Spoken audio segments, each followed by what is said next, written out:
Mesdames, Messieurs, bonjour et bienvenue à ce 4e numéro de Géopolitique internationale sur Afrique Média, votre émission qui nous permet à tous de comprendre et de décrypter les enjeux géopolitiques mondiaux de l'heure.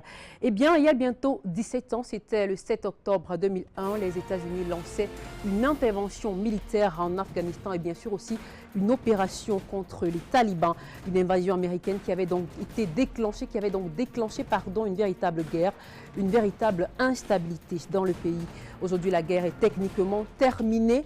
La plupart des troupes étrangères ont quitté le terrain et pourtant la présence militaire américaine en Afghanistan, qui elle n'est pas terminée, continue de susciter de nombreuses interrogations. Accusés de jeter de l'huile sur le feu du conflit afghan, les États-Unis ont renforcé l'an dernier encore leurs effectifs militaires en Afghanistan. Une volte-face du président Donald Trump qui avait pourtant promis pendant sa campagne de quitter l'Afghanistan. On va donc tenter de comprendre ce matin les enjeux géopolitiques de la présence militaire américaine en Afghanistan. Et puis, le président américain a déclaré mardi dernier, je cite, « Ma nouvelle stratégie de sécurité reconnaît que l'espace est une zone de combat, tout comme la terre, le ciel et la mer. » À travers cette déclaration, donc, Donald Trump a fait savoir qu'il aimerait bien créer une armée de l'espace aux côtés de l'armée de terre, de l'US Navy et de l'US Air Force. On rappelle qu'en fait, la proposition de créer une armée de l'espace date de plusieurs mois déjà.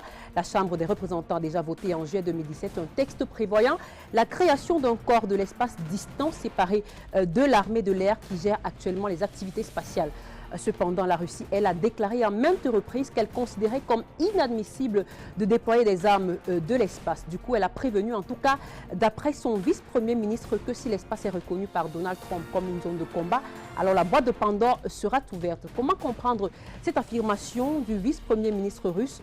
Par cette possibilité soulevée par Washington, les États-Unis ont-ils l'intention d'inciter la Russie et la Chine à un conflit spatial? Quelles sont, selon vous, les véritables intentions de Donald Trump lorsqu'il envisage cette possibilité de création d'une armée de l'espace? Et s'il y avait un lien avec le discours du 1er mars dernier de Vladimir Poutine devant la Douma? Eh bien, on en parle ce matin dans Géopolitique internationale.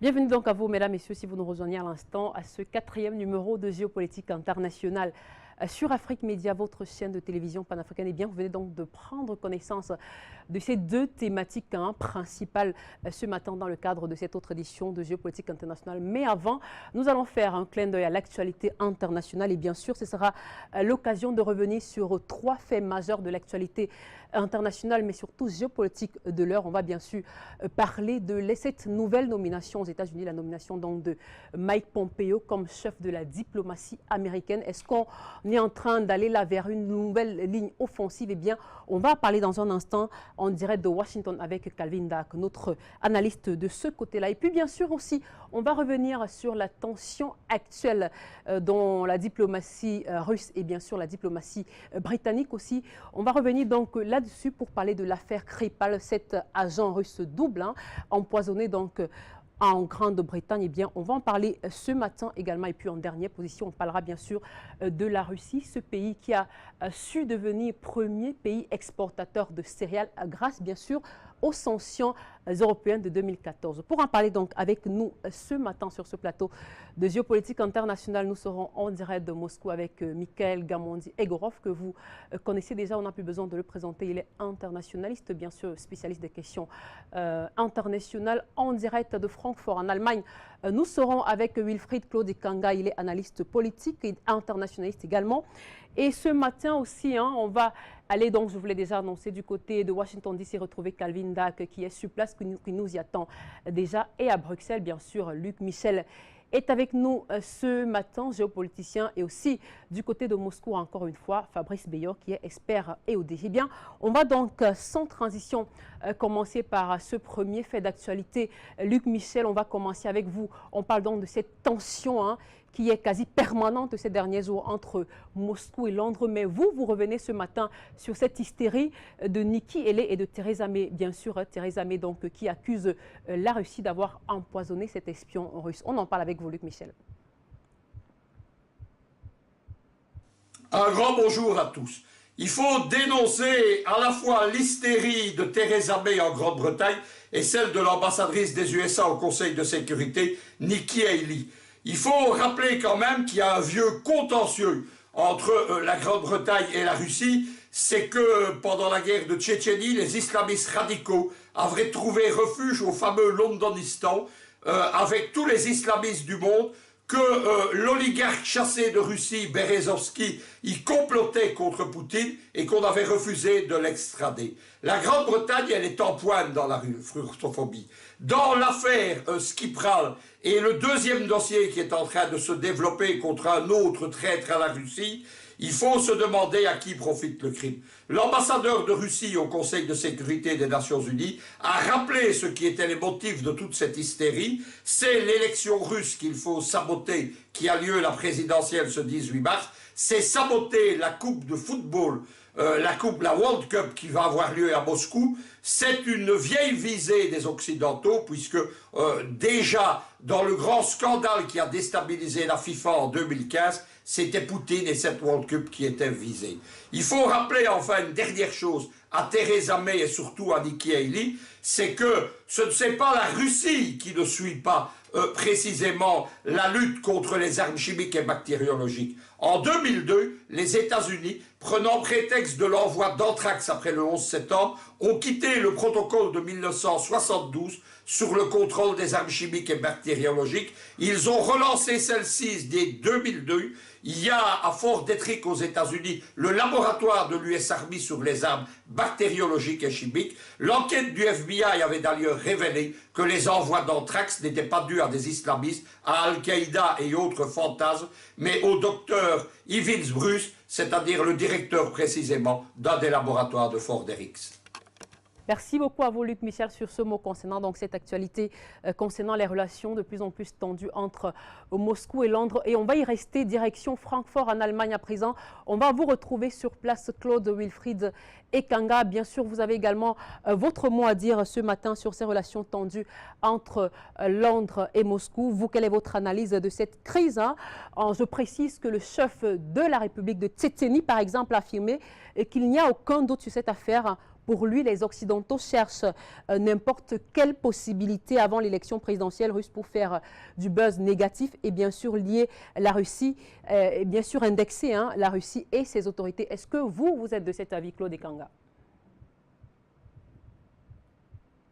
Bonjour Vanessa et merci de m'avoir invité à nouveau à cette émission. Sur la lecture de l'actualité et du contentieux qu'il y a aujourd'hui entre la Grande-Bretagne et la Russie, en fait c'est juste un d'un contentieux global qu'il y a entre le monde occidental et la Russie depuis la prise de la Crimée en 2014. Bon, le discours international parlera d'annexion, mais on sait comment ça s'est passé, ça n'avait rien d'une annexion. Mais la question est mal posée dans l'affaire actuelle parce qu'on se demande est-ce que c'est la Russie qui a tenté d'assassiner M. Skripal ou pas. Ce n'est pas ça l'enjeu principal parce que moi je veux dire dans un souci d'objectivité on peut dire c'est une éventualité, c'est possible. Parce que, de la même façon, Léon Trotsky, le 21 août 1940, avait été assassiné au Mexique par un agent secret de Staline. C'était aussi, en quelque sorte, une sorte d'homme politique, agent double. Et voilà, c'est un fait qui est arrivé. Mais la question, le fondamental, devrait se positionner aujourd'hui sur la réaction de la Grande-Bretagne. Et c'est là où l'erreur de la partie occidentale est commise, parce que on a l'impression que du point de vue occidental, il n'y a pas d'autre issue possible à la résolution d'un conflit, hormis la lutte frontale, c'est-à-dire la lutte frontale. Il n'y a pas la priorisation du dialogue, il n'y a pas une approche alternative. Et c'est justement ce que les émissaires russes en Grande-Bretagne reprochent à Theresa May.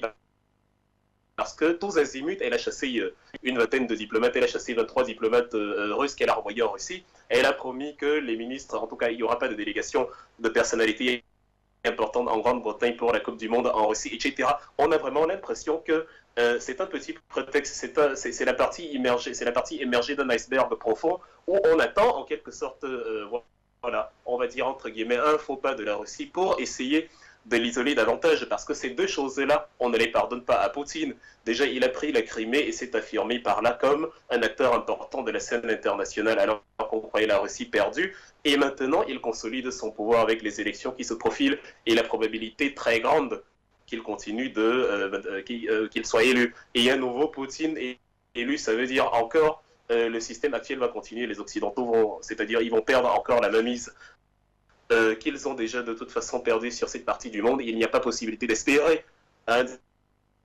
dirigeant russe qui va se plier et un peu faire les courbettes à l'Occident, etc. Ça va être compliqué. Et donc, le monde international fonctionnant sur l'hégémonie et la volonté de dominer, avec un Poutine, on se rend compte qu'il y a un bras de fer qui va continuer et ça ne fait pas plaisir. C'est ça le problème fondamental. Mais la réaction anglaise, elle n'est pas juste. Elle est la même erreur qu'ils commettent envers les Chinois. Les Chinois s'étonnent que les Occidentaux n'aient pas une autre approche que l'approche belliqueuse, que l'approche de la guerre. Et c'est pour ça que de manière maligne, dans le domaine de l'économie, ils prennent le pas sur ceux qui les dominaient autrefois. Et contre la Russie, comme on n'apprend jamais de ses erreurs, ça continue dans ce registre-là. Claude Ekanga, un dernier mot sur cette question, avant de passer directement au vif de nos deux sujets. Les relations entre Moscou et Londres s'enveniment donc seulement. Le chef de la République de Tchétchénie est allé jusqu'à affirmer que cette affaire s'explique par le fait que les Occidentaux ont régulièrement besoin de sacrifices rituels pour maintenir dans l'esprit de la population occidentale une image faussée de la Russie. Est-ce que vous partagez cet avis ? Oui, évidemment, c'est possible. En fait, je reviens sur ce que j'ai dit. Quand bien même ce ne serait pas le cas sur l'affaire Skripal, c'est largement possible. C'est comme ça que fonctionne la guerre en général. Jean-Luc Mélenchon, français, avant que l'ultime de guerre, c'est la vérité. C'est-à-dire, la guerre fonctionne sur une stratégie de propagande où il faut créer une histoire pour légitimer une action ou pour présenter l'autre comme le méchant de l'affaire. C'est ce qui s'est passé au pont Marco Polo entre le Japon et la Chine, point déclencheur de la guerre sino-japonaise. C'est ce qui s'est passé en 1939 entre la Pologne et l'Allemagne qui a conduit Hitler à annexer l'Allemagne. C'est ce qui s'est passé en 2003 sur la prétendue détention d'armes de destruction massive entre l'Irak et les États-Unis. C'est ce qui se passe en 2011 avec Kadhafi, et ainsi de suite. C'est-à-dire, c'est une méthode, on dit on ne change pas. On ne change pas ses vieilles habitudes, c'est une méthode qui a toujours prévalu dans les contentieux internationaux, et le diplomate tchétchène a raison de l'affirmer en disant que voilà, il y a une probabilité très forte que les Britanniques et le monde occidental de manière générale usent de ce stratagème pour présenter la Russie comme la méchante de l'affaire. D'où le mot annexion sur la Crimée. Il n'y a rien d'annexion sur la Crimée, mais pour légitimer, en tout cas le discours, pour amener la population à épouser le discours qui fait de Poutine le méchant, le conquérant, le conquistador, on parle d'annexion, alors que la prise de la Crimée est bien plus démocratique que la prise de plusieurs régions du monde par les Occidentaux qui sont actuellement occupées par eux et où on ne parle pas d'annexion. Un paradoxe énorme. Merci beaucoup à vous, Claude Wilfried Ekanga, pour ce point sur cette actualité. Bien, direction Washington DC, on va vous retrouver sur place, Calvin Dack, pour parler donc d'un autre fait d'actualité. C'est bien sûr la nomination au poste de secrétaire d'État américain de Mike Pompeo en remplacement de Rex Tillerson. Alors, Monsieur Dack, est-ce qu'avec la nomination de Mike Pompeo aujourd'hui à la tête de la diplomatie américaine, on devrait s'attendre à une ligne plus offensive?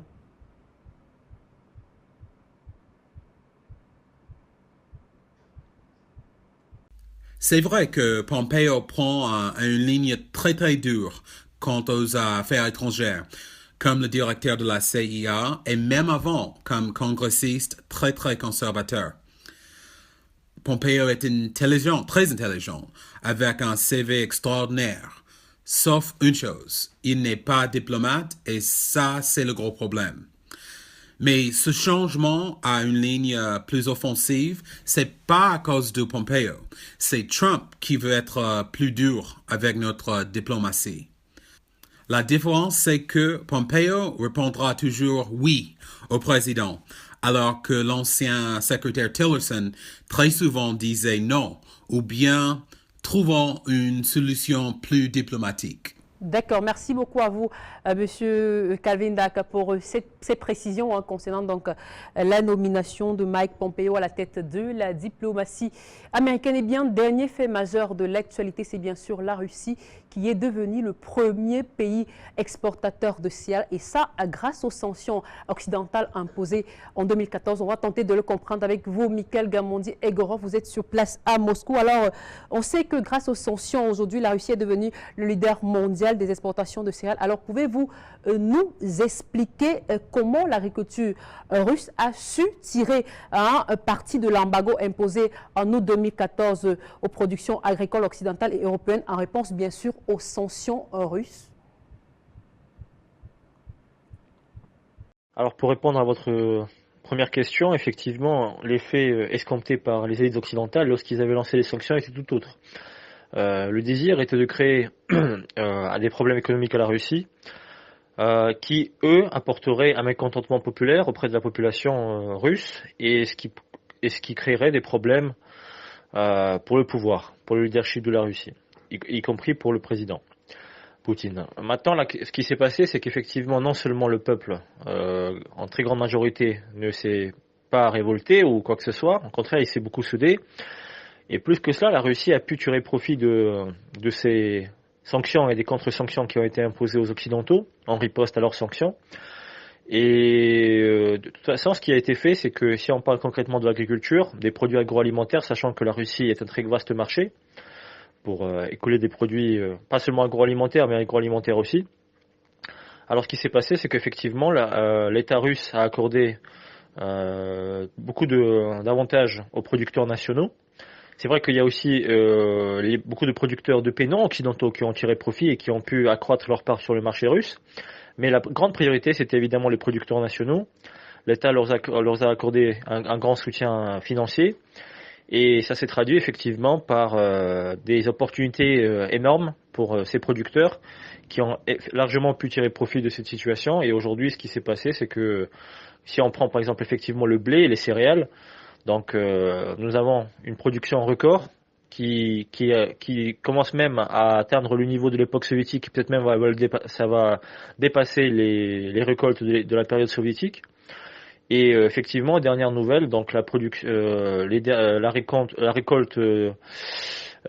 de céréales pour l'année 2017 est de 137,5 millions de tonnes. C'était 64,5 millions de tonnes en l'an 2000. Donc on a une augmentation par rapport à l'an 2000 de plus de 2 fois.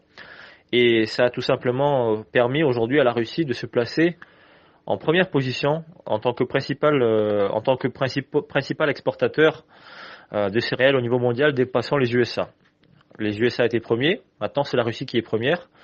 Et plus que cela, il ne faut pas oublier que la Russie en plus n'utilise pas les OGM, ce qui est aussi un grand avantage. Donc nous avons véritablement une production bio, ce qui est un autre avantage. Et voilà, donc effectivement c'est un exemple supplémentaire de comment la Russie a pu faire face efficacement à ces sanctions occidentales, et plus que sans oublier le fait que grâce à ces sanctions et les contre-sanctions qui ont été posées par la Russie, c'est l'Europe enfin l'Union européenne qui compte aujourd'hui les pertes, des pertes qui se chiffrent à plusieurs dizaines de milliards d'euros de pertes financières, plusieurs centaines de milliers d'emplois perdus, alors que la Russie, elle compte les bénéfices qu'elle a pu en tirer. Donc c'est aux Occidentaux, c'est pour ça que c'est une raison supplémentaire pourquoi les Occidentaux sont enragés, parce que ils voient que la Russie, elle, profite de cette situation, elle a pu en tirer profit, alors que l'Occident, non. Voilà. D'accord, merci beaucoup à vous, Monsieur Mikhail Gamondi-Egorov, pour ces précisions et cet éclairage. Eh bien, on va à présent entrer de plein pied dans nos thématiques, les sujets donc de ce matin. Eh bien, je vous le disais à l'entame de l'émission, il y a bientôt 17 ans, c'était précisément le 7 octobre 2001. Les États-Unis lançaient donc une intervention militaire en Afghanistan et aussi une opération contre les talibans, une intervention américaine qui avait débouché sur une véritable guerre, une véritable instabilité dans le pays. Aujourd'hui, en tout cas techniquement, la guerre est terminée et on se demande ce que font toujours les forces armées américaines sur place. Alors que fait le Pentagone en Afghanistan à l'heure qu'il est? Quand le départ du Pentagone, on en parle donc maintenant.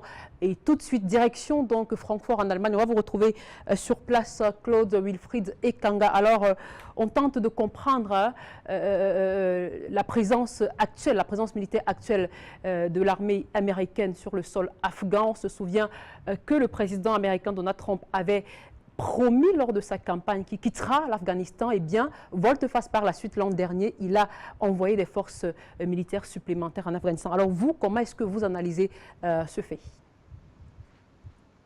Oui, Vanessa, en fait, le cas Afghanistan est un cas archi complexe, un peu comme tous les cas orientaux de manière générale dans les relations entre les États-Unis et les pays d'Orient, les pays musulmans d'Orient. Il y a une...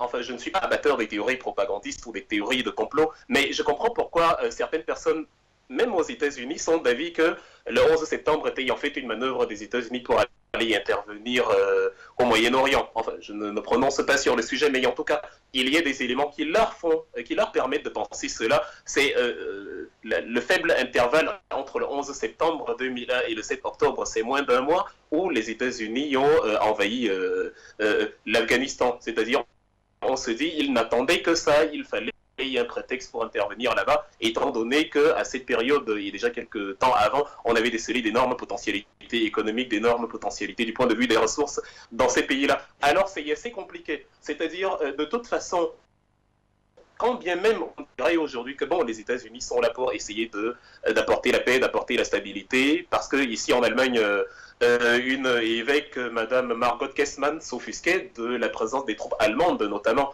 à côté des troupes américaines en Afghanistan, et le Bundestag, le Parlement fédéral, lui a répondu que voilà, si on part de là, ça va envenimer la situation, les talibans vont revenir, et ce genre de choses. En fait, on a envie de dire, quand bien même aujourd'hui les Américains diraient, si nous partons, si nous sommes encore là, c'est parce que les talibans vont reprendre du terrain et essayer de reconquérir ce qu'ils ont pris en 96, on doit se dire que de toute façon, les interventions, la présence des grands pays, des grandes puissances, aussi bien les puissances occidentales que la puissance soviétique, en son temps, a toujours été premièrement une lutte d'influence. C'est-à-dire, les gens pensent que la guerre froide a déjà pris fin, mais en fait, elle a encore cours à l'origine. Donc, aussi bien les États-Unis que la Grande-Bretagne, l'Allemagne ou tous ces pays-là dans ces pays du Moyen-Orient, ces pays musulmans du Moyen-Orient, c'est avant tout pour les intérêts économiques, pour les intérêts stratégiques, pour asseoir sa présence, pour asseoir la domination et prendre le pas sur les autres grandes nations.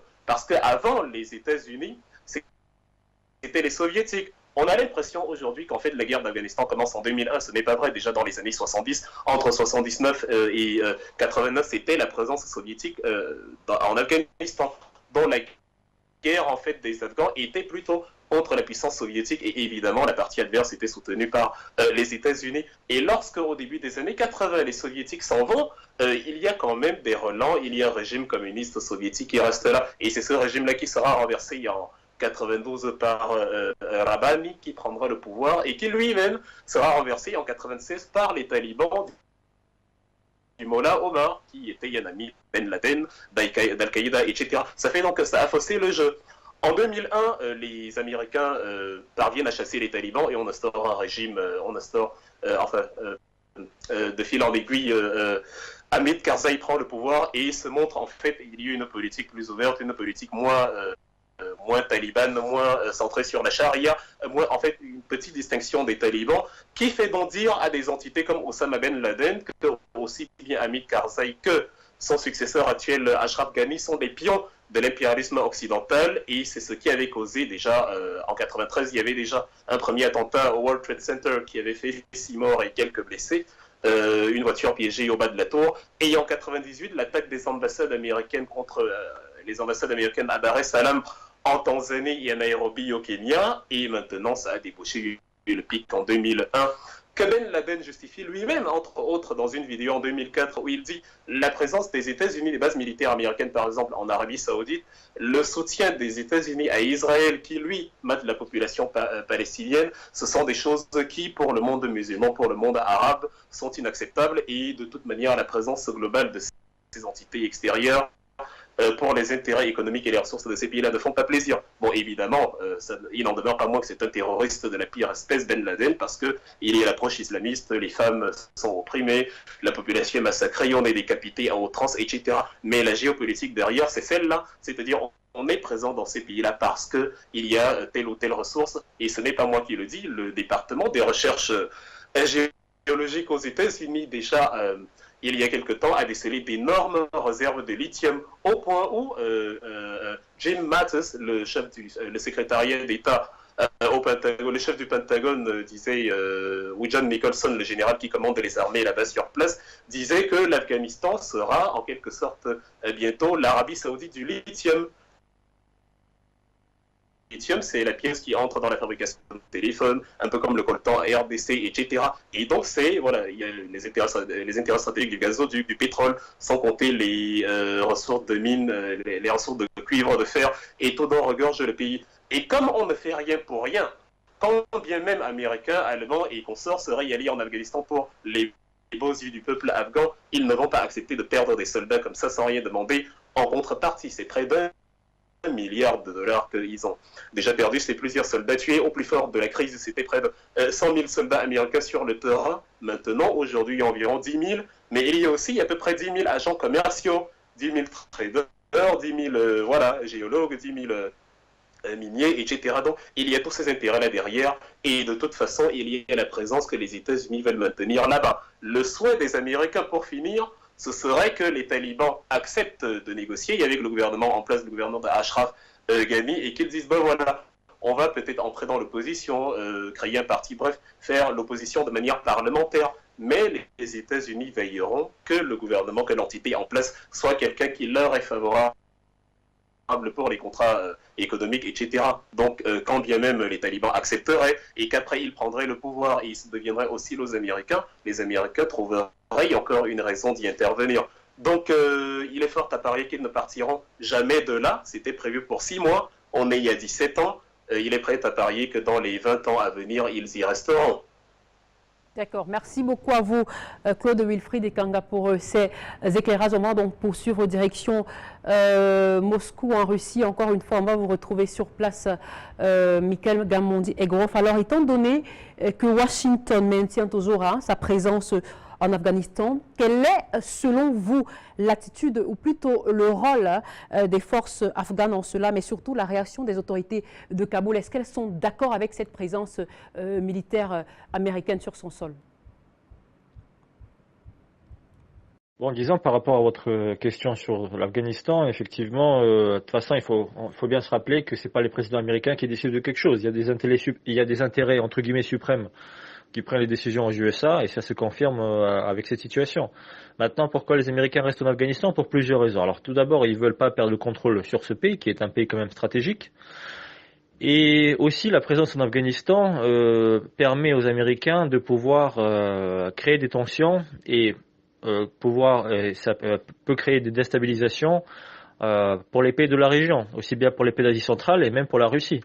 Parce qu'ils savent que s'ils commencent à déstabiliser l'Asie centrale, je parle des pays, des anciennes républiques soviétiques d'Asie centrale, qui sont frontalières avec l'Afghanistan, évidemment, si ces républiques, donc qui sont d'ailleurs des alliés de la Russie, si eux commencent à subir des déstabilisations, alors ça va irrémédiablement toucher la Russie. Ils le savent parfaitement. Alors jusqu'ici, d'ailleurs c'est l'opinion qui est partagée par le représentant spécial de M. Poutine pour l'Afghanistan, M. Kaboulov. C'est exactement son opinion. Il en a d'ailleurs fait part récemment aux médias.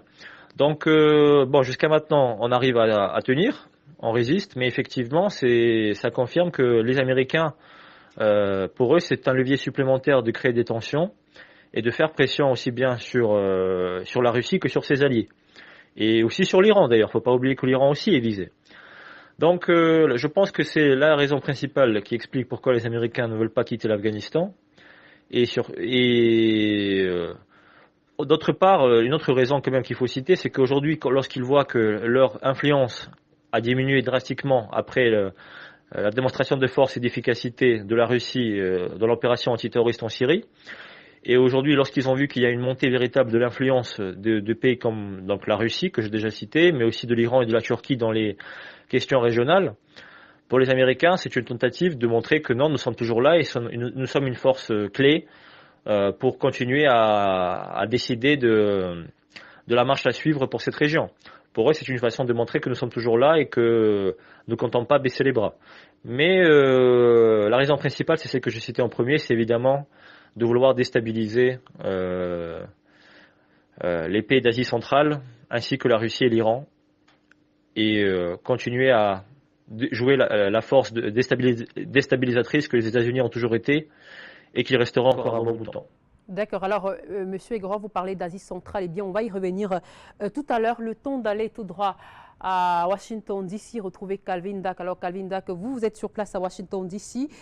Beaucoup de questions, beaucoup d'interrogations autour de ce maintien des forces américaines en Afghanistan.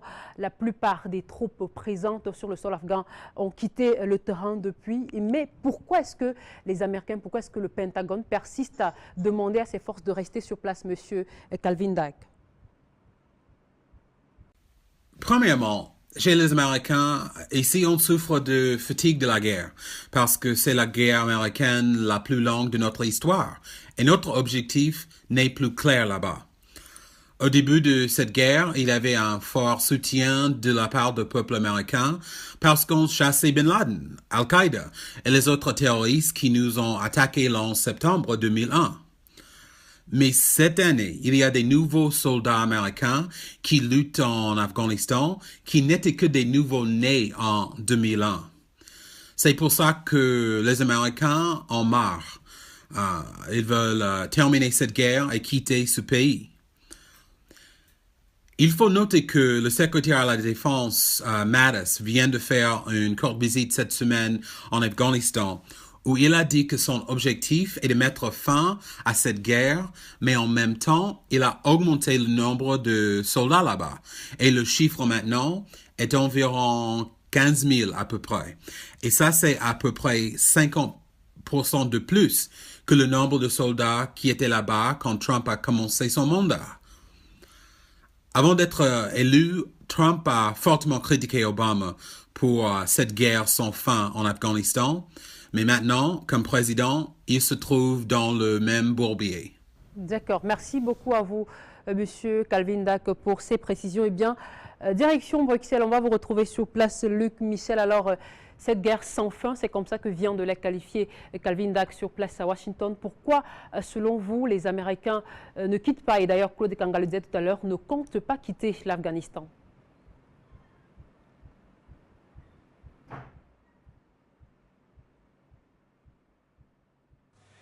L'Afghanistan, c'est avec la Somalie l'un des deux pays où a été tenté, mis au point, le fameux scénario du diable, c'est-à-dire l'utilisation par les Américains pour s'ingérer dans les affaires du pays, puis l'envahir et puis y établir des bases, la collaboration avec des islamistes, avec des phases de haine et des phases d'amour. C'est la célèbre chanson « Je t'aime moi non plus » française de Serge Gainsbourg.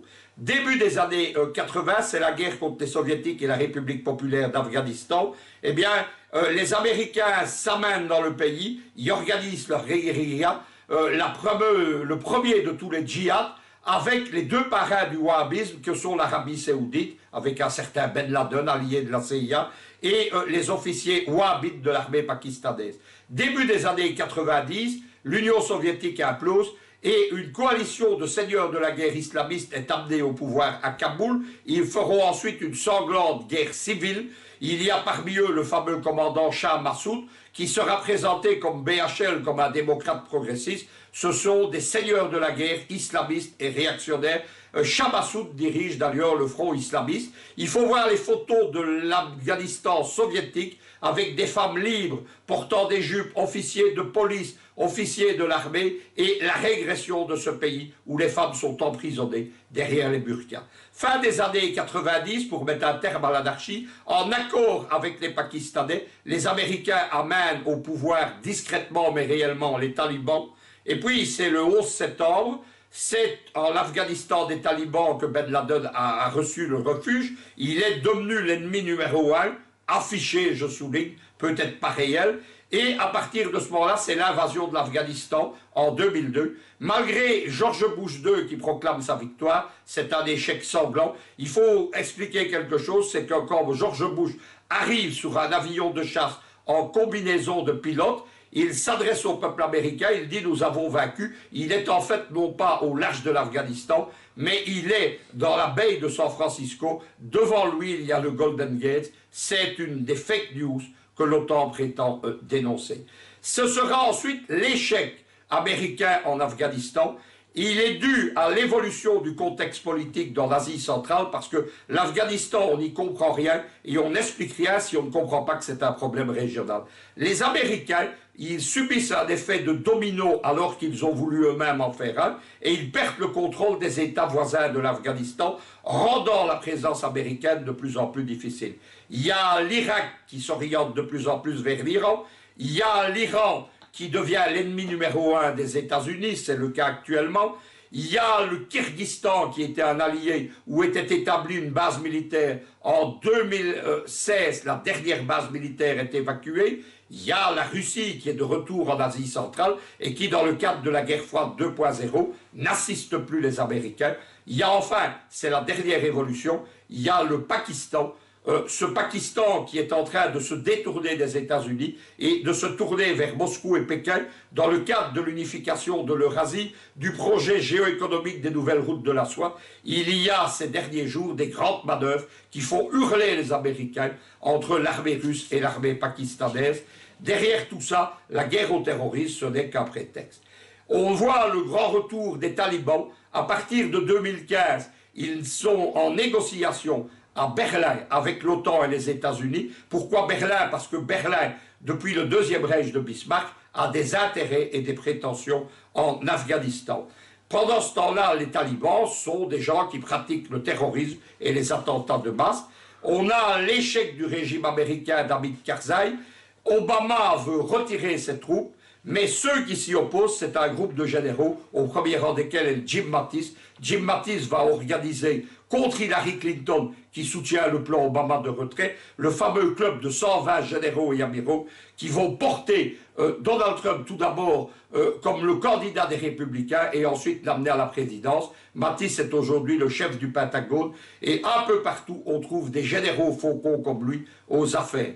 À partir de 2017, on voit Daesh s'installer en Afghanistan, c'est-à-dire que Daesh, que les Américains prétendent avoir écrasé, est en fait déporté, transporté à la fois en Libye et en Afghanistan, ce qui suppose des moyens logistiques que seuls les Américains possèdent. La presse iranienne accusera, avec des vidéos à l'appui, des hélicoptères américains d'avoir transporté des djihadistes de Daesh, précisément en Afghanistan. On voit alors s'esquisser le scénario qu'on avait vu en Syrie. Al-Qaïda, dont on disait que c'était le mal absolu, qui s'appelle en Syrie le Jabhat al-Nusra, est devenu l'allié des Turcs et des Américains contre Daesh. On voit la même chose en Afghanistan. Les Américains appellent maintenant ouvertement à l'alliance avec les talibans contre Daesh précisément. On est toujours dans le théâtre de la guerre au terrorisme.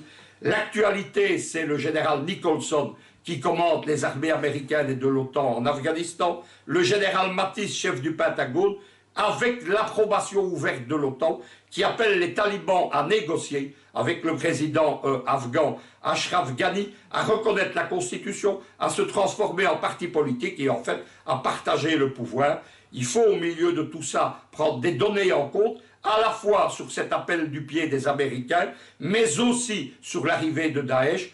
En 2015, les talibans contrôlaient 25% du territoire afghan. Ils en contrôlent aujourd'hui plus de 50%. D'accord, merci beaucoup à vous Luc Michel pour tous ces éclairages concernant ce sujet également. On va prendre deux derniers mots avant d'aller à Moscou.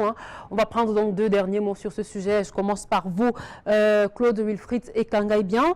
Si on s'en tient aux analyses qu'on vient d'écouter ce matin sur ce plateau donc, concernant ce départ des forces américaines de l'Afghanistan, ce départ du Pentagone, qui se fait de plus en plus attendre. On retient donc que la présence américaine provoque et prolonge le conflit sévissant en Afghanistan. Et tout à l'heure, vous disiez que les Américains ne sont pas prêts de partir de l'Afghanistan. Est-ce que tout cela, finalement, est irréversible? Tout cela, en fait, la présence, même si on part du principe que la présence américaine n'intensifie pas le conflit. Une chose est certaine, la présence américaine ne résout pas le conflit. Elle ne le résout pas du tout. Parce que c'est difficile à dire si c'est irréversible, mais ce sera très très compliqué à résoudre parce que les intérêts des Américains et les intérêts des talibans et même les intérêts des populations ne sont pas du tout les mêmes. Et les intérêts et la façon dont les États-Unis se sont insérés dans l'affaire, c'est elle en fait qui a compliqué la situation comme on le voit aujourd'hui. C'est ce que je disais sur Theresa May tout à l'heure pour la Grande-Bretagne. Après les attentats du World Trade Center, on part du principe que les États-Unis ont eu besoin de moins d'un mois pour déceler que oui, c'est Ben Laden depuis l'Afghanistan, c'est Al-Qaïda qui est derrière tout ça, d'autant plus que les talibans avaient demandé, avant de leur livrer Ben Laden, des preuves, de fournir des éléments tangibles de sa culpabilité et de la véracité de tout ce qu'ils disent. Ils ne l'ont pas fait, ils sont intervenus directement, pensant que le conflit sera résolu, etc. Aujourd'hui, le président fédéral allemand Steinmeier disait cette semaine que voilà, la solution ne sera certainement pas que militaire. Et Jim Mattis, justement, dans son voyage en Afghanistan, a dit que la victoire ne sera pas militaire, justement. Et John Nicholson, qui est sur le terrain, le commandant des troupes, a dit on est sur une sorte d'impasse, dans un cul-de-sac où il n'y a a priori pas d'issue. Mais là, il s'agit des erreurs du passé parce que les États-Unis n'ont qu'une seule approche. On dit pour résoudre un conflit, même si ton ennemi est le diable absolu, il faut savoir l'écouter et le comprendre. Et quand Ben Laden demandait aux États-Unis pourquoi, par exemple, je ne bombarde pas la Suède, ils auraient dû se poser la question. Pourquoi il n'y a pas un attentat à Stockholm contre les grands sites de Stockholm et tout? Parce que ce n'est pas la Suède qui a des intérêts stratégiques de base militaire, de soutien massif à ceux qui mettent le peuple palestinien, le peuple musulman, etc. Donc, en fait, les intérêts stratégiques supérieurs des États-Unis qui sont allés au-delà des besoins même de la population, au-delà même des intérêts des forces en présence, ont conduit à ce qu'aujourd'hui, voilà, la situation est compliquée. Bon, c'est de bonne guerre pour eux, ça les arrange parce que le fait que la situation perdure, ça leur permet au moins de justifier leur présence là-bas. Et le fait que les talibans, qui aujourd'hui contrôlent près de la moitié du territoire, soient encore là, bon, on se demande, on va passer sur le volet qui les arme comme ils font pour s'approvisionner, etc. Parce que ce sont encore les mêmes gens, une histoire compliquée. Donc c'est une impasse en quelque sorte parce que les gens veulent que ce soit une impasse vu que la situation chaotique actuelle leur profite pleinement.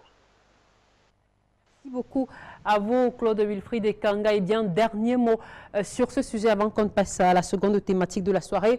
Je me retourne vers vous, Mikhail Gamandi-Egorov. Tout à l'heure, vous parliez donc de la situation en Asie centrale et en Russie particulièrement. Alors, dernière question sur ce sujet. Au plan géopolitique, des analystes affirment qu'il y a très clairement une aspiration des États-Unis à voir se déstabiliser la situation en Asie centrale et en Russie. Et si c'est véritablement le cas, alors qui devra décider, selon vous, Monsieur Mikhail, de la présence, ou plutôt du délai de la présence du Pentagone sur le sol afghan? Bon, évidemment, c'est les autorités afghanes qui sont les seules habilitées à prendre une telle décision. Donc, sachant que oui, les Américains jouent véritablement la déstabilisation vis-à-vis des pays qui entourent l'Afghanistan. Alors évidemment, comme je l'ai dit comme je l'ai déjà dit en répondant à votre question précédente, le travail se poursuit. Alors évidemment, il y a déjà des discussions qui sont menées entre les représentants afghans et notamment russes. Mais le fait est que sans une décision des autorités afghanes, bon, les Américains pourront toujours se référer au fait qu'ils sont là-bas sur une base légitime. Alors après, si les autorités afghanes décident à un moment ou à un autre de dire, écoutez, les Américains ne sont plus les bienvenus, alors les Américains vont évidemment tout faire pour rester quand même, ça c'est leur habitude, mais il leur sera beaucoup plus difficile de pouvoir justifier leur présence. Donc comme je l'ai dit, il faut attendre pour voir, c'est une question très complexe, mais ce qui est certain, c'est que tant que les Américains resteront dans ce pays, c'est sûr qu'il n'y aura pas de stabilité ni pour l'Afghanistan, ni pour les pays voisins. Ça c'est une évidence, ni pour la région en général. Et ça va poser un danger pour tout le grand espace eurasien, y compris d'ailleurs pour le projet chinois de la nouvelle route de la soie. Ça représentera aussi un danger pour lui. D'ailleurs, les Chinois le savent parfaitement. Alors, très rapidement, en un dernier mot, Monsieur Egorov, cette présence militaire américaine sur le sol afghan est-elle soutenue par d'autres pays, peut-être par les membres de l'OTAN? Est-ce qu'il y a d'autres forces extérieures qui appuient, qui soutiennent les Américains dans ce sens-là? On a quelques petits soucis avec Moscou à présent. On va y revenir.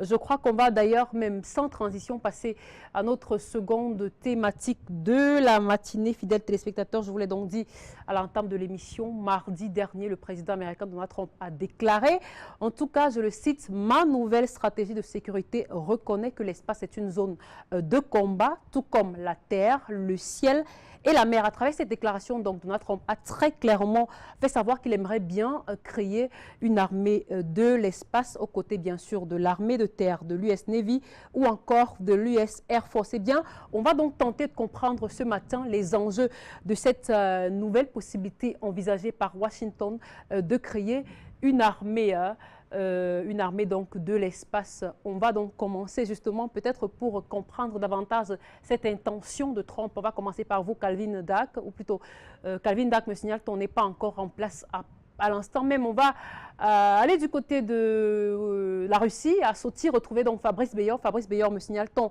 est en place avec nous à l'instant même. Alors Fabrice Beyor, vous suivez de près ces déclarations du président Donald Trump qui affirme vouloir créer une zone de combat appartenant précisément à l'armée de l'espace aux côtés des autres armées existantes déjà pour le compte des États-Unis, des Américains. Vous, comment est-ce que vous expliquez cela?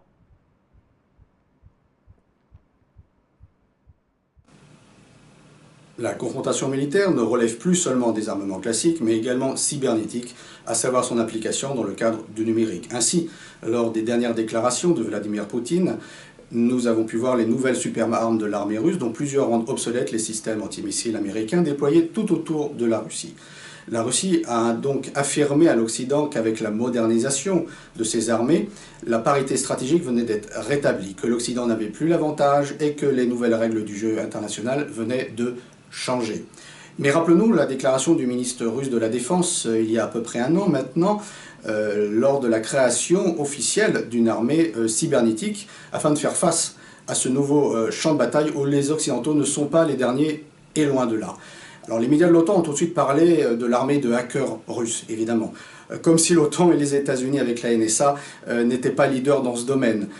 Car ce sont bien les États-Unis qui interceptent massivement nos emails, nos courriels, nos messageries comme Skype, nos réseaux sociaux comme Facebook et toutes nos communications téléphoniques, bien évidemment. La guerre cybernétique est multiple. Elle est informatique, et cela concerne exactement cette armée cybernétique russe. On reste ici dans le domaine de la confrontation militaire, attaque et protection des infrastructures, le système de communication, l'électricité et ainsi de suite. La guerre cybernétique est aussi une guerre de l'information et la Russie s'est engagée depuis des années dans cette bataille. Alors elle a marqué quelques points, mais elle est encore loin de la machine de propagande occidentale qui comporte non seulement des chaînes d'information, mais aussi de divertissement et de cinéma qui diffusent l'American Way of Life. La guerre cybernétique est aussi une guerre technologique avancée, avec des équipements militaires high-tech, comme les nouveaux équipements du soldat, qui comportent exosquelettes, systèmes de visée, de communication entre soldats avec le commandement, tout cela rendant le soldat plus performant physiquement et plus efficace sur le terrain dans sa confrontation avec l'ennemi. La guerre cybernétique, ou plutôt la guerre du futur, sera celle au début de la haute technologie, de la high-tech. Le nouveau missile de croisière russe hypersonique qui va à une vitesse à 10 fois la vitesse du son et à très réel d'action fait partie de ces nouveaux armements. La guerre cybernétique n'est donc pas de la science-fiction, mais bel et bien une réalité multiforme d'aujourd'hui. Guerre contre les systèmes informatiques de l'ennemi, guerre des armements high-tech et guerre de l'information. C'est celle-ci qui est la plus visible et la plus actuelle. C'est celle-ci que la Russie essaie de mener depuis des années. C'est celle-ci que l'Afrique mène également. C'est tout le sens de l'axe Eurasie-Afrique des médias pour une vision géopolitique anti-occidentale que nous proposons en mettant en œuvre à EOD et avec Afrique Média TV. Vous, Fabrice Beyer, merci pour ces informations et cette analyse. Eh bien, pour comprendre, pour nous permettre de comprendre davantage cette déclaration, cette nouvelle volonté de Trump de créer une armée de l'espace aux côtés, bien sûr, de celle qui existe déjà, notamment l'armée de terre, l'US Navy ou encore l'US Air Force. On va tout droit à Washington DC. Vous retrouvez donc sur place Calvin Dack. Eh bien, comment est-ce qu'on peut comprendre cette décision, peut-être pas encore une décision, mais en tout cas cette proposition envisagée par Donald Trump lorsqu'on sait que la Chambre des représentants des États-Unis avait déjà approuvé la création donc de cette armée de l'espace? Cette semaine, quand le président a parlé de son plan pour une armée de l'espace, beaucoup d'Américains, y compris moi-même, ont pensé que c'était une blague.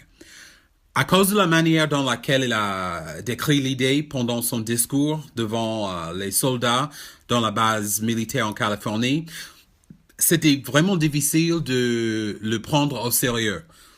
Même lui a dit qu'il a mentionné l'idée comme blague avec son équipe et puis s'est rendu compte que ça pourrait être, dans ses mots, une nouvelle à la une.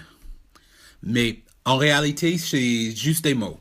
Nos leaders militaires ne soutiennent pas l'idée, au moins pas à la taille et au niveau de Trump qu'il a parlé dans son discours. Et personne au Congrès aime l'idée parce qu'elle coûte trop cher. Et nous avons des autres priorités beaucoup plus grandes. Le compromis va être le suivant. Dans le budget militaire, ils vont bouger des choses un peu pour dédier quelques dollars, pas beaucoup, à l'étude de l'idée de l'armée de l'espace, pour que le président Trump pourrait se vanter que aux États-Unis, nous avons la meilleure armée dans l'histoire du monde, y compris là-haut, avec les planètes et les étoiles dans l'espace. D'accord. Merci beaucoup à vous, Monsieur Calvin Dack. Merci pour cette analyse. On comprend donc que pour l'instant, ce n'est qu'une idée. Cependant, on va quand même en parler. Alors, Claude Wilfried Ekanga, vous venez d'écouter votre confrère, notre analyste de Washington DC. Pour vous, puisque l'idée est déjà envisagée par Donald Trump, alors quelle sera l'utilité réelle d'une armée de l'espace, comme celle que veut Trump aujourd'hui? Bien sûr, lorsqu'on rappelle que l'armée américaine compte déjà 4 branches, notamment l'armée de terre, l'armée marine, l'armée de l'air ou encore les corps expéditionnaires des Marines. Oui, Vanessa, j'ai dit tout à l'heure que la guerre froide n'avait pas pris fin. On présente la guerre froide comme la période qui part de la fin de la Deuxième Guerre mondiale jusqu'à l'éclatement du bloc soviétique au début des années 90, mais en fait, il n'en est rien. À chaque occasion, chaque entité qui était autrefois une grande puissance essaie de redorer son blason. Et aujourd'hui, la guerre froide est même devenue pire qu'autrefois parce qu'on a affaire à une multipolarisation. C'était l'Union soviétique et les États-Unis avant. Aujourd'hui, c'est la Russie, les États-Unis et la Chine qui s'y est invitée parce que la Chine a même fait des essais de tir de satellite en 2007 déjà. Alors, à quoi sert une armée de l'espace aujourd'hui pour les États-Unis à s'affirmer davantage? Parce qu'il y a un enjeu important à la guerre psychologique. On a énuméré les entités de la guerre aujourd'hui. Tout à l'heure, il y a la guerre physique, la guerre sur le terrain, la guerre cybernétique, la guerre idéologique et tout, mais il y a aussi la guerre psychologique, si vous voulez, c'est-à-dire l'intimidation militaire, l'intimidation stratégique. C'est pour ça que vous voyez dans les contentions entre Washington et Pyongyang, on apprend que oui, les États-Unis font des manœuvres au large des côtes nord-coréennes, etc. Parce que voilà, ça envoie une sorte de message subliminal à l'autre entité ou au monde entier qu'attention, nous sommes très forts. Et dans sa logique de Make America Great Again, Donald Trump se dit, en allant déjà jusque-là, le monde entier va comprendre que nous sommes d'une grande puissance. Il faut savoir que les États-Unis, pour l'année 2018, sur la chaîne BFM TV, on précisait par exemple, pour l'année 2018, le budget alloué à l'armement était de 639 milliards de dollars. C'est 3 fois plus énorme que la Chine, c'est 8 fois plus que la Russie et c'est 20 fois plus que la France. C'est le pays au monde qui dépense le plus pour l'armement, pour la recherche et la logistique militaire, etc. Et ils ont justement cette propension-là de dire nous sommes les USA, nous sommes les maîtres du monde, nous dominons et nous allons vous le montrer encore. Donc, La guerre dans l'espace permet, un peu comme le drapeau implanté sur la Lune en juillet 1969 par Neil Armstrong, ça permet de dire, voilà, nous avons aussi cette partie du terrain-là nous appartient parce que nous y sommes arrivés en premier, nous y sommes, voilà, pour de bon. Et la Russie, justement, le voit d'un mauvais œil parce que ce message-là, qu'on le veuille ou non, il finit par porter. On se dit, bah, est-ce qu'ils ont besoin d'en arriver là? Est-ce qu'ils ont besoin de le faire? Mais une chose est sûre de Donald Trump, la particularité avec lui, on a beau le présenter comme un président bizarre et tout, mais il est fidèle à ses idéaux. Le changement de son secrétaire d'État, le limogeage de Rex Tillerson, il entre dans la droite lignée de ce qu'il a toujours pensé faire, parce que le nouveau Mike Pompeo il pose exactement son idéologie de mégalomanie, de folie des grandeurs et de présence de suprématie internationale. Donc dans cette mouvance-là, voilà, on est dans cette lignée-là et il compte justement le faire. Mais il se heurte à deux problèmes. Le premier, c'est que bon, il n'est pas soutenu par tout le monde dans ses rangs. Il y a Jim Mattis, justement, son secrétaire d'État à la Défense, qui lui trouvait que voilà, ce n'est pas vraiment nécessaire. C'est-à-dire même au sein des Républicains, il y a des voix dissidentes. Et le deuxième élément, c'est que il n'est pas sûr, ça fait un peu plus d'1 an qu'il est là, il n'est pas sûr qu'il sera encore là pour l'échéance prochaine. Implanter un projet comme ça demande énormément de temps, énormément de préparation, énormément de logistique. Il peut être totalement démantelé par son successeur s'il ne gagne pas les élections prochaines. Bon, c'est un peu compliqué. Mais maintenant, je peux terminer par une petite parenthèse en demandant, il faut que l'Afrique maintenant, parce que c'est important de se demander en quoi est-ce que ça nous est utile en tant qu'Africains, les leçons à tirer derrière. Ça nous montre que, justement, nous, on est, comme j'ai l'habitude de dire, entre guillemets, hors sujet. Pendant que le monde, justement, réfléchit sur les grandes questions sur la suprématie internationale, nous n'arrivons même pas à subvenir à nos propres besoins. On a parlé de la Russie qui, après l'embargo, est devenue premier exportateur de céréales. Pour le cas du Cameroun, l'Institut national de la statistique parlait plutôt d'une augmentation de l'importation de céréales pour l'année dernière, d'importation des denrées alimentaires pour l'année dernière, et seulement pour les céréales, on est payé à plus de 24%. Ça veut dire que pour l'instant, on est totalement absent des enjeux géostratégiques mondiaux. On est plutôt le terrain de jeu de tout le monde, comme Paul Foucault-Kibonye l'a dit dans son émission, dans sa conférence d'Afrique, terrain de jeu mondial. Et il est temps que nous aussi, en regardant comment procèdent les autres à l'international quand ils parlent d'espace, quand ils parlent de Star Wars en temps réel, de guerre des étoiles, nous, on doit se poser la question, est-ce qu'il est rationnel que dans le même échiquier, on en vient encore à se demander qu'est-ce qu'on va manger demain? Merci beaucoup à vous, Claude Wilfried Ekanga, pour cet autre éclairage. Et bien, en direction Moscou, on va vous retrouver, Monsieur Michael Gamondi-Egroff. Alors, on sait très bien, inutile de le rappeler, que le président Trump a affirmé mardi dernier qu'il souhaite en tout cas la création de cette armée de l'espace. Alors, la question qu'on se pose, Monsieur Michael, c'est quelles sont les véritables intentions des Américains lorsqu'ils envisagent cette création aujourd'hui de l'armée de l'espace? Alors les Américains veulent montrer ils veulent montrer leur puissance une fois de plus, surtout après le discours le discours qui est tout récent de Vladimir Poutine, dans lequel les nouvelles possibilités en termes d'armement de la Russie ont été exposées par le président lui-même. Ça a fait beaucoup discuter les Occidentaux et ça a bouleversé beaucoup de monde, y compris aux États-Unis, y compris au niveau du leadership américain. Donc évidemment aujourd'hui, pour pouvoir un peu répondre à la pression et surtout au grand étonnement que certains ont pu avoir lorsqu'ils ont entendu les nouvelles capacités de la Russie en termes d'armement, des armes stratégiques, donc maintenant ils sont en train de parler effectivement d'un armement dans l'espace. Mais comme l'avait dit effectivement M. Rogozin, côté russe, si les Américains se lancent à une course d'armement dans l'espace, la Russie aussi saura de quoi répondre. Parce qu'il ne faut pas oublier, j'aimerais quand même le rappeler, la Russie est une grande puissance spatiale. La Russie est l'une des principales puissances spatiales. Parce qu'on oublie souvent de dire que l'espace, c'est comme l'espace sans la Russie, il n'y a pas d'espace. La Russie et le domaine spatial, ce sont deux domaines qui sont extrêmement liés. Alors si effectivement il faudra penser à un armement qui puisse se concentrer dans le domaine, sur le domaine, donc dans le domaine de l'espace, je peux vous garantir que la Russie saura aussi y répondre efficacement. Donc à ce niveau, je pense pas qu'il y a quelque chose de supplémentaire à rajouter. L'essentiel étant, c'est que même là, la Russie saura répondre d'une façon efficace en cas de besoin. C'est ce qu'il faut.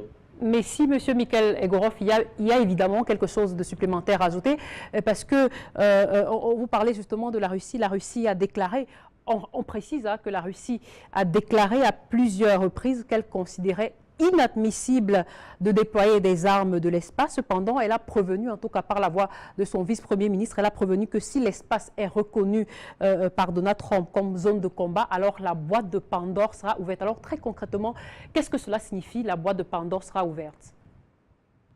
Alors, avec les Américains, il faut toujours s'attendre à toutes les options, mais sachant que les Américains savent aussi parfaitement que dans le cas d'un conflit direct ouvert avec la Russie, ils ne vont jamais sortir gagnants.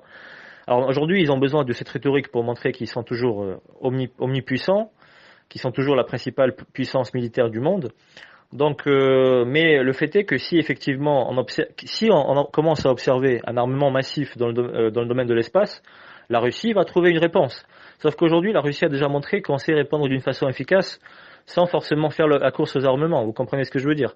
C'est-à-dire qu'aujourd'hui, et d'ailleurs la Syrie en est la preuve, la Russie a montré qu'elle dispose d'armes sophistiquées, modernes, et finalement que ça ne demande pas forcément une course aux armements pour les développer. Aujourd'hui, nous avons les cerveaux, ici en Russie, et la base scientifico-militaire est aujourd'hui d'un niveau, on peut dire, véritablement excellent, ce qui permet de créer des armes effectivement de très haute précision, très sophistiquées, modernes, efficaces, et sans avoir forcément à faire de course à l'armement. Je pense que c'est ça qu'il faut retenir.